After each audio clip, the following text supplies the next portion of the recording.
யாரெல்லாம் ரொம்ப நிறைய கை தட்டுறாங்களோ அவங்க ஆயுள்லாம் ரொம்ப அதிகமா இருக்குமா. அதனால நீங்க நல்லா இருக்கணும்னா கை தட்டுங்க. ஏன் நல்லதுக்கு இல்லை, உங்க நல்லதுக்கு சொல்றேன்.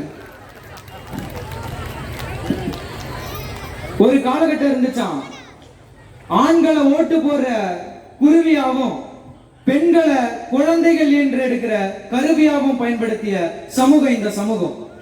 அப்ப இந்த அநியாயத்தை எதிர்த்து கேள்வி கேட்க யாருமே கிடையாது.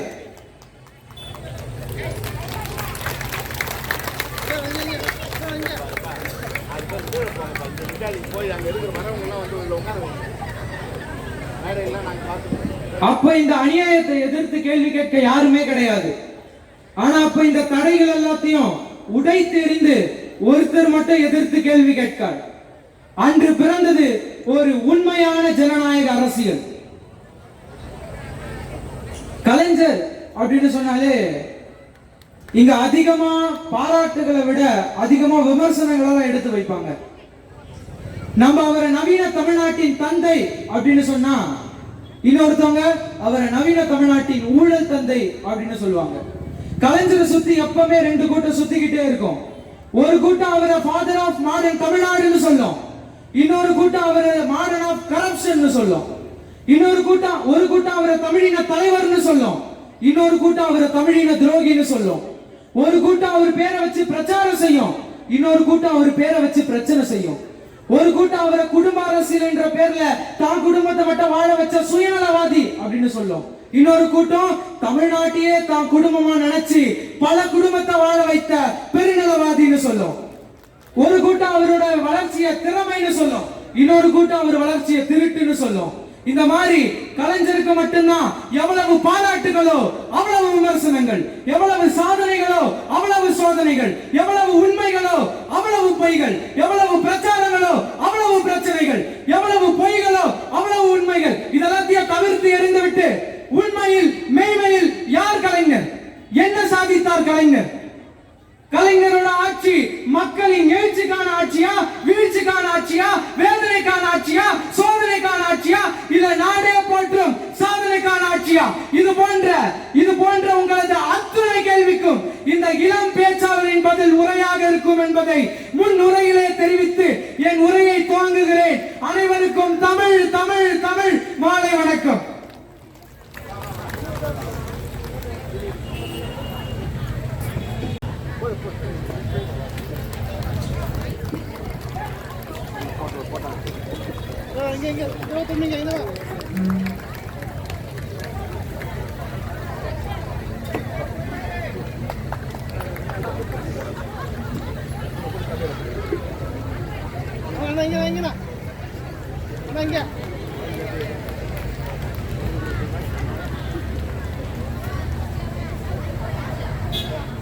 யாருக்குன்னா எதனா அவசரமா வேற எதனா வேலை இருக்கா? தோசை சொன்னோம், நாடகம் பார்க்கணும், அதெல்லாம் இருக்கா? இல்ல பேசலாமா? இல்ல வந்ததுல இருந்து யார் கையும் தட்டவே மாட்டீங்களே, அதுக்கு தான் கேட்கறேன். ஓ, எல்லாருக்கும் நிறைய வாழணும்னு ஆசை இருக்கு போல, அப்படியா? சரி, இந்த கூட்டம் எதுக்கு நடக்குது? இந்த கூட்டம் எதுக்கு நடக்குதுன்னு கேட்டேன். நலத்திட்ட உதவிகள் கொடுக்கறதுக்கா? எதுக்கு அப்படி காட்டினா? 4 ஆண்டு திராவிட மாடலோட சாதனை விளக்குற கூட்டமா, இல்ல முத்தமிழறிஞர் கலைஞர் அவர்களோட 102வது பிறந்த நாள் சாதனை கூட்டமா, இல்ல ரெண்டுமே வா? சரி, நான் கேட்கிற கேள்விக்கு மட்டும் பதில் சொல்லுங்க. நீதி அப்படின்னு ஒரு வார்த்தை இருக்கு, அதுக்கு முன்னாடி ஆ போட்டா என்ன வரும்? அநீதி அப்படின்னு வரும். சுத்தம்னு ஒரு வார்த்தை இருக்கு, அதுக்கு முன்னாடி ஆ போட்டா என்ன வரும்? அசுத்தம்னு வரும். யோக்கியம் அப்படின்னு ஒரு வார்த்தை இருக்கு, அதுக்கு முன்னாடி ஆ போட்டா என்ன வரும்? அயோக்கியம் அப்படின்னு வரும். நல்லா கவனிச்சு பாருங்க, ஆ போட்ட எல்லாமே ஆபத்தை தான் இருக்கு. திமுக முன்னாடி ஒரு ஆ போட்டு ஒரு கட்சி இயங்கிட்டு இருக்கு, நல்லா யோசிச்சு பாருங்க. சரி, இப்ப உங்களுக்கு ஆ போட்டது வேணுமா, ஆ போடாதது வேணுமா? ஆ போடாதது தான் வேணும். ஏன்னா ஆனாலே ஆரம்பத்தை தாண்டி ஆனாலே ஆபத்துன்னு சொல்லுவாங்க.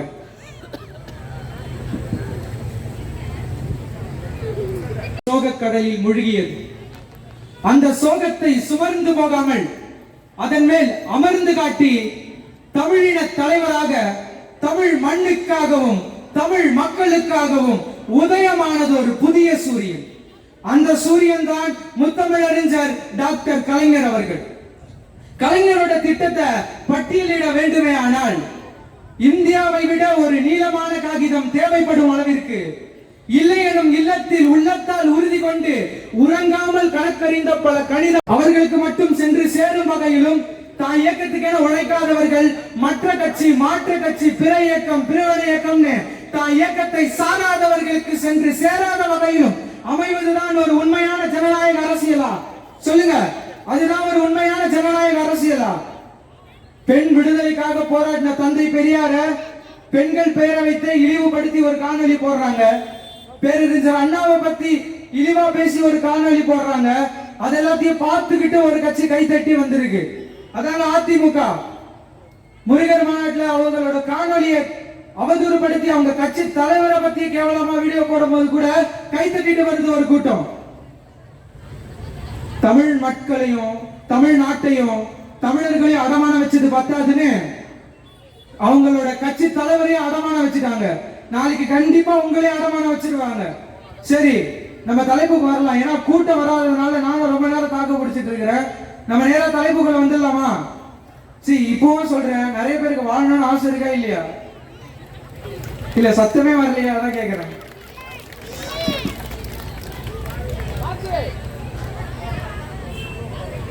எங்க பாரு, யார பாரு, தெருக்களுக்கு கலைஞர் பேர் வைக்கிறீங்க. எங்க பாரு கலைஞர் சில, பஸ் ஸ்டாண்டுக்கு கலைஞர் பேரு, கொண்டு வர திட்டங்களுக்கு கலைஞர் பேரு, எல்லாத்துக்கும் கலைஞர் பேரு. தமிழ்நாட்டில் அவங்க அப்பா வீட்டு சொத்தா அப்படின்னு சாதிச்சாரு கலைஞர், அப்படின்னு கீழ்ச்சிட்டாரு கலைஞர், அப்படி எல்லாம் பேசிக்கிட்டு ஒரு கூட்டம் சுத்திட்டு இருக்கு இல்லையா? சி, அவங்க எல்லாருக்கும் ஒண்ணு சொல்றேன். கலைஞரை பத்தி இந்த அவதூறு பரப்புற எல்லாருக்கும் இந்த ஒரு இளம் பேச்சாளர் ஒரு பதிலா சொல்றேன்.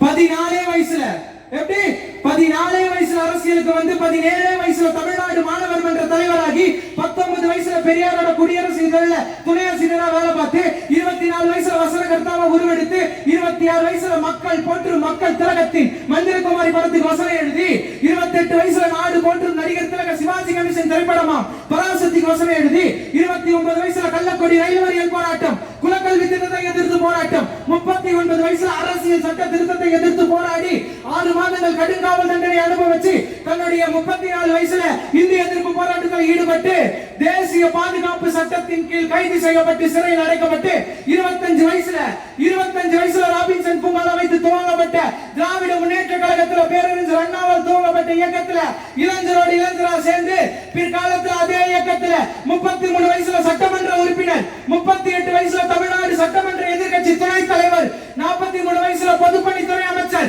45 வயசுல தமிழ்நாட்டோட முதலமைச்சர் 46 வயசுல இரண்டாவது முறை முதலமைச்சர் 64 வயசுல மூன்றாவது முறை முதலமைச்சர் 71 வயசுல நான்காவது முறை முதலமைச்சர் 81 வயசுல ஐந்தாவது முறை முதலமைச்சர் 80 ஆண்டுகள் பொது வாழ்வு 75 ஆண்டுகள் பத்திரிகை பணி 61 ஆண்டுகள் மக்கள் பிரதிநிதி 50 ஆண்டுகள் கட்சி தலைவர் 25 ஆண்டுகள் தமிழ்நாட்டின் முதலமைச்சர் 13 முறை சட்டமன்ற உறுப்பினர் 17 நாவல்கள் 15 சிறுகதைகள் 20 நாடகங்கள் 210 கவிதைகள் 7000க்கும் மேற்பட்ட உடன்பிறப்பை நண்பனுக்கு என்ற கடிதங்கள் 178 நூல்கள் 8 குடியரசுத் தலைவர்கள் 7 பிரதமர்களை உருவாக்கிய ஆளுமை இந்திய வரலாற்றிலே மேடையில உரையாடலாம் திரையில கலையாடலாம் ஒன்றை ஒன்று பின்னி பிணைந்து கலை வேறு கட்சி வேறு என்றெல்லாம் இல்லாமல் இரண்டையும் ஒன்றென்று ஆட்சி புரிந்த ஒரு ஒப்பற்ற தலைவர் இம்மண்ணில் இருந்தார் பிறந்தார் வாழ்ந்தார் என்று நீங்கள் சொல்வீர்களே. ஆனால் நான் சொல்வேன், அது நவீன தமிழ்நாட்டை உருவாக்கிய செம்மொழி நாயகன் தமிழின தலைவன் முத்தமிழறிஞர் டாக்டர் கலைஞர் அவர்கள் மட்டும்தான். அவரை மட்டும்தான். இதனாலதான் நாங்க பஸ் ஸ்டாண்டுக்கு அவர் பேரை வைக்கிறோம். இதனாலதான் தெருக்கல்ல அவர் சிலையை வைக்கிறோம். இந்த விளக்கம் போதுமா?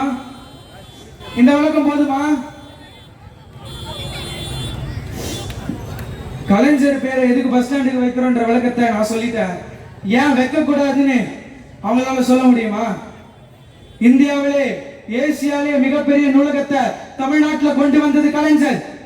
இந்தியாவிலே ஏசியாவிலே மிகப்பெரிய பேருந்து நிலையத்தை தமிழ்நாட்டில் கொண்டு வந்தது கலைஞர். இந்தியாவிலே எந்த ஒரு மனிதனும் கனவில் கூட நினைத்து பார்க்க முடியாத திட்டம் தான் குடும்ப திட்டம் வச்சிருக்கீங்க இல்லையா? அத முதல்ல இந்த மண்ணில் கொண்டு வந்ததே கலைஞர் தான். குடும்ப அட்டை திட்டம், சென்னை மெட்ரோ ரயில் திட்டம், குடிநீர் வாய்க்கால் வாரியம், குடிசை வாரியம், பிற்படுத்தப்பட்டவர்களுக்கு 20% இடஒதுக்கீடு, மிகவும் பிற்படுத்தப்பட்டவர்களுக்கு 30% இடஒதுக்கீடு, இஸ்லாமியருக்கு 3.5% உள்ளிடஒதுக்கீடு, இடஒதுக்கீடு கொடுத்து தமிழ்நாட்டு மக்களின் மனதில் இடம் பிடித்த ஒரு தலைவர் இம்மண்ணில் இருக்கிறார்னா அதுவும் கலைஞர் மட்டும்தான். இப்போ ஒரு புதுசா ஒருத்தர் கட்சி ஆரம்பிச்சுட்டு லியோ பார்க்கணும்னு சினிமா வாசனத்தை பேசிட்டு இருக்கிறாரு. என்னடா நீயும் இளைஞன் தானே? ஒரு இளைஞர் ஒருத்தர் இளைஞர்கள் படையோட ஒரு தலைவர் கட்சி ஆரம்பிச்சிருக்கிறாரு, அவருக்கு சப்போர்ட் பண்ணாம பழைய காலத்து கட்சி திமுக சப்போர்ட் பண்ணிட்டு இருக்கிறியே அப்படின்னு கேட்பீங்க. இல்ல கேட்பீங்க இல்லையா? எங்களுக்கெல்லாம் இந்த போனை பத்தி எதுவும் தெரியாதா? கேக்குறேன். எங்களுக்கும் தெரியும். WhatsApp, Facebook, Insta, Twitter, Tinder, Telegram, IQ, Messenger, Gmail, GPay, Paytm, SMS, Snapchat, டன்டன், இதுக்குள்ள இருக்கிற எல்லாமே எங்களுக்கும் தெரியும். ஆனா இதை தாண்டி எங்களுக்கு என்ன தெரியும்னா புத்தகம்னு ஒண்ணு இந்த இளைஞர்கள் கூட்டத்துக்கு தெரியும். இன்னைக்கு உங்கள் முன் மேடைக்கு முன்னாடி இந்த போன்ல வீட்டுக்குள்ள வச்சுக்கிட்டு கமெண்ட் போடுறவங்க நாங்க கிடையாது. கமெண்ட்டுக்கு டிமாண்ட் பண்ணிட்டு வரவங்க நாங்க கிடையாது. மக்கள் முன்னாடி மேடைக்கு மேடை வீரர்களா பேசுற கருப்பு சிவப்பு படை வீரர்களா நாங்க நின்றுட்டு இருக்கிறோம். எங்களை மாதிரி அவங்க பேசுவாங்களான்னு கேட்டா அது சந்தேகம் தான். எங்க இளைஞர் திமுக இருக்கிற இளைஞர் படை மாதிரி அவங்க பேசுவாங்களான்னு கேட்டா அது சந்தேகம் தான். அவங்களுக்கு எல்லாம் என்ன தெரியும்?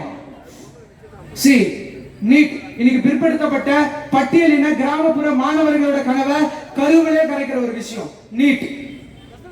இன்னைக்கு நடிகர் விஜய் அவர்கள் கல்வி விருது விழால பேசுறாரு. என்ன பேசுறாருன்னா, படிக்கிறது அவசியம் தான், அது சாதனை தான். ஆனா ஒரே ஒரு படிப்பை படிக்கிறது மட்டும் சாதனையா? நீட் மட்டும்தான் உலகமா அப்படின்னு கேட்கிறாரு.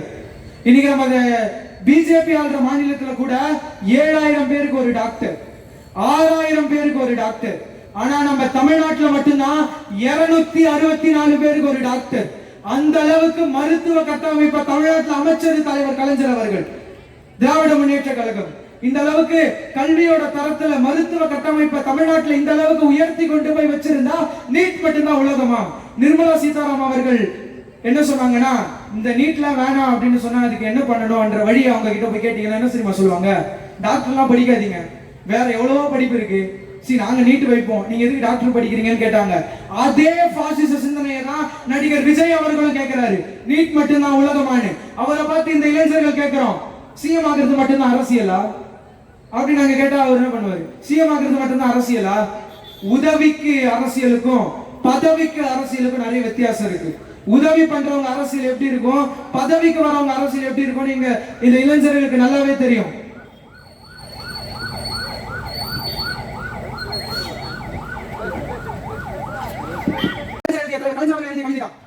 சங்கம் தரி தங்கத்தமிழ் வங்கக்கடல் பொங்கும் எனும் சிங்கங்கள் எங்கும் ஒன்றே குலம் என்றே சொல்லி வாழ்கிறோம். பண்டு தொட்டு கொண்டு கொடுத்த இனம் உண்டு பிழைக்க வந்த கூட்டம் சிங்கம் அடித்து சீர்படையவே ஒரு ஜாதி தமிழ் ஜாதி பல ஜாதியானது, அதனால் பலவீனமானது. நடக்கும் விரலை நகர்த்தும் மகள் போல் நாளும் வந்தது தோலும் தொலைந்தது, ஒதுக்கியே தீர்வது ஒதுக்கப்பட்டவருக்கு இடஒதுக்கீடு என இந்த நீச்சல் போட்டு எழுந்து நின்றது திராவிட இயக்கம். தென்னக மயக்கம் தீர்க்கமடைந்தது. கோடுமலை காடுகளில் ஓடிகளை ஆடுகின்ற பீடுமிகு மாநிலமும் பாடுவிசை ஜோடிக்குரிய தாளமோடு மாமவேடு காணவதில் புள்ளியமும் பட்டுக்கொடி பட்டக்குடை சுற்றிச்சுழல் வெட்டி தெரு முத்து தமிழ் கட்டிச்சுழல் பெற்றுக்கொள்ள மாலம் காக்க புறப்படுகிற மாணவர் சேனை இங்குற்றான் இந்த நீங்க வர விஞ்சுகளை எதிர்ப்பதற்கு துணிவையின்றி அங்கத்தில் துணிபன்றி காக்கின்றானா செங்குத்து வாழேந்து இருக்கின்ற